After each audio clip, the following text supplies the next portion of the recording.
Halo guys, balik lagi nih di channel Indra Harajuku. Saya lagi di rumah nih guys. Jangan lupa like, comment, and subscribe. Sebelum kita melanjutkan video ini, saya minta kawan-kawan untuk ketik like.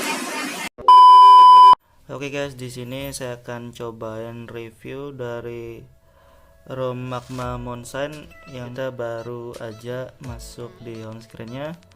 Dan seperti ini dari aplikasi bawaannya nggak terlalu banyak ya, dan minim banget sih menurut saya guys.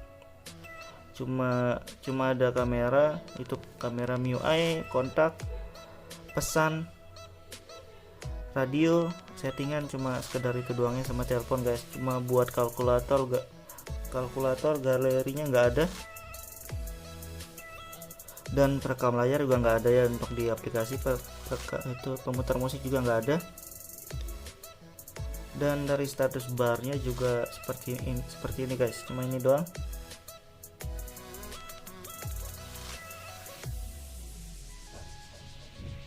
Minim banget sebenarnya nih aplikasinya.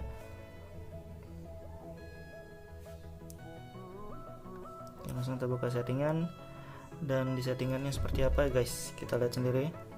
Tentang ponsel versi Android, dan ini masih pakai kernel bawaan itu guys. Dan kita lihat sisa penggunaan RAM-nya di sistem, free RAM-nya gimana. Free RAM-nya masih banyak banget ternyata guys ya di ROM ini. Padahal saya sudah install beberapa aplikasi sosial media sih, walaupun gak banyak, seperti WhatsApp, Instagram, YouTube. Cuma nggak boros RAM ternyata di ROM ini. Biasanya kalau di ROM-ROM yang lain sih free RAM-nya paling banyak sih sekitar 700 MB, dan paling sedikitnya sampai 300-400 ya. Cuma di sini lebih besar lagi untuk free RAM-nya. Oke, mungkin kalau kalian pengen cari ROM yang free RAM-nya besar, mungkin bisa jadi rekomendasi untuk ROM Magma ini guys ya. Walaupun nggak ada aplikasi ya, mungkin sesuai lah, karena aplikasi bawaannya sedikit minim banget ya. Oke, lanjut guys. Dan di sini ada settingan gesturnya ya. Jadi kalau untuk gesturnya sih kurang lebih sama aja di ROM MIUI pada umumnya guys. Cuma untuk settingan di gestur ini, dia cuma ini doang ya, nggak kayak di ROM-ROM yang lain. Ini minim banget juga sebenarnya untuk settingan di navigasinya. Dan kita lihat di yang lain. Di sini di keamanan cuma ada sidik jari ya, face unlocknya nggak ada. Cuma kalau cari face unlock kalian bisa coba pakai gaps yang sudah support untuk face unlock biar muncul guys. Dan untuk sidik jari sih kurang lebih aman sih sebenarnya, aman.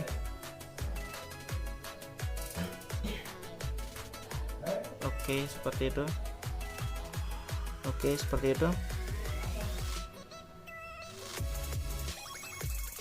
Dan di yang lain sih kurang lebih sama aja nih ya. Oke guys, dan di lokasinya ini masih ngebug ya. Saya coba share lokasi di WhatsApp, masih agak lama buat ngelok lokasi, dan masih ngebug lah gitu. Jadi nggak recommended lah kalau kalian butuh ROM yang lokasinya harus cepat untuk ngelok lokasi. Nggak direkomendasikan untuk di ROM ini mungkin, atau mungkin kalian bisa tunggu updateannya aja guys. Di tampilan kurang lebih sama aja sih settingannya kayak di Android 10 lainnya guys, dan ada tema gelapnya juga. Jadi memang rata-rata sudah ada tema gelap ya kalau di Android 10.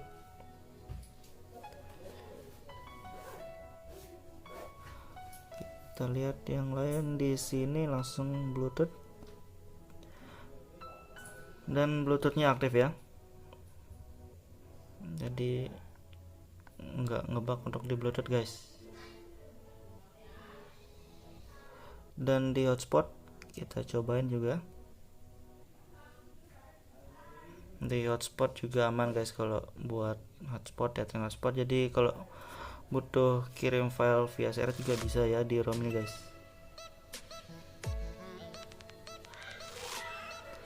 Dan settingan customisasinya sih nggak ada di ROM ini ya. Cuma itulah kekurangannya juga, customisasi nggak ada, kurang lebih seperti Pixel Experience atau Lineage OS ini sebenarnya ROM ini guys ya. Dan kita lihat di penggunaan baterai ya, karena sebelumnya saya sudah pakai beberapa lama lah di ROM ini, dan saya juga sudah charger sampai penuh dan sudah lowbat. Sekarang ini pemakaian saya cuma sekedar sosial media doang guys, dan beberapa game PUBG Mobile ya, beberapa match doang. Dan di sini pengisian baterai penuh terakhirnya 9 jam yang lalu guys. Penggunaan layarnya sejak pengisiannya 7 jam, hampir 8 jam ya, 7 jam 54 menit. Jadi kita lihat juga penggunaan dari baterainya.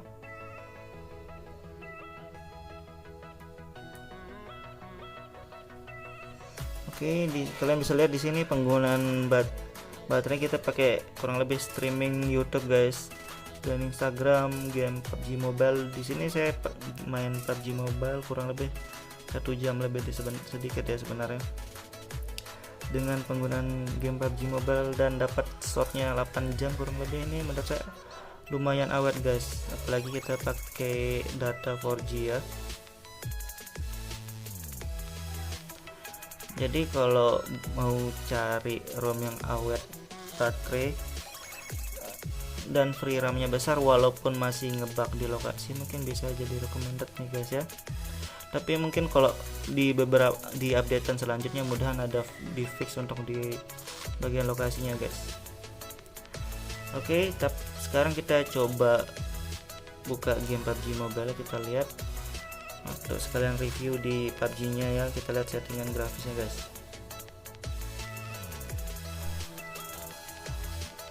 Oke guys, kita sudah login game PUBG Mobile di ROM Magma ini ya.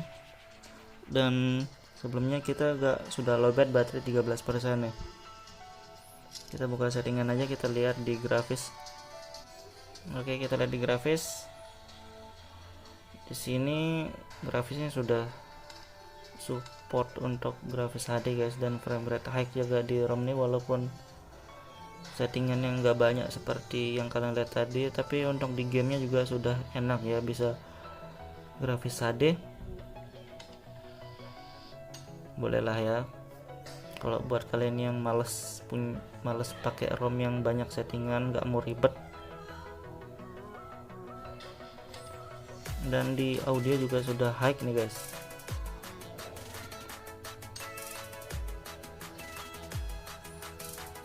Di audio sudah high, dan kita cobain mainnya. Coba kita main satu match dulu. Jadi seperti ini tampilan grafis HD di ROM Magma nih guys ya. Jadi kurang lebih seperti ini, dan untuk ini masih enak sih sebenarnya nih. Gerak kiri kanannya masih smooth, masih licin lah nih layarnya.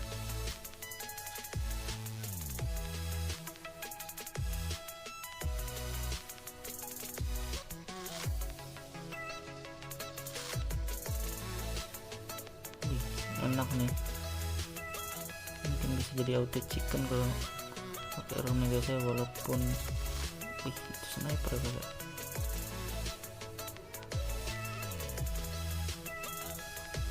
Dan baterainya juga nggak cepat menurunnya dari tadi kita main, dari tadi 13% dan sekarang masih 11% guys, dan nggak nge-lag juga ya walaupun sudah lowbat baterainya di ROM nih. Oke guys, mungkin cukup dari review singkatnya ya untuk di ROM Magma nih guys. Buat kalian yang pengen cobain ROM nih, mungkin kalian bisa nanti lihat link downloadnya di deskripsi. Oke, buat kalian yang suka dengan video, jangan lupa like, share, dan subscribe. Sampai jumpa di video kita selanjutnya.